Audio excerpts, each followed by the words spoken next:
जय मसी सबैजनालाई।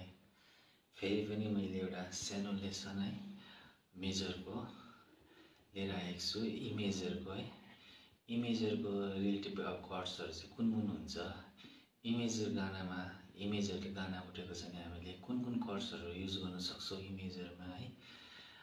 इमेजरको गीत छ, हामीले इमेजरमा चाहिँ के कर्ड्सहरू युज गरेर हामीले त्यो गीतलाई राम्रो बनाउन सक्छौँ है। कर्ड्सहरू खोज्न सक्छौँ, मिलाउन सक्छौँ।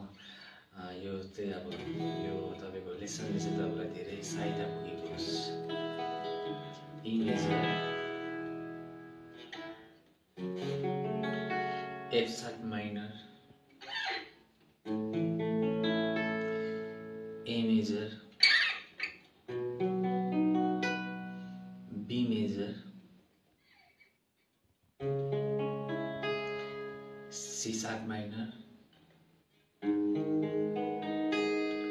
G sharp minor। फेरि पनि म रिपिट गर्छु है। यो चाहिँ ई को जुन अब ई को कर्ड्स हो है, ई को रिलेटिभ कर्ड हो। यो चाहिँ ए मेजरको इमेजर F sharp minor,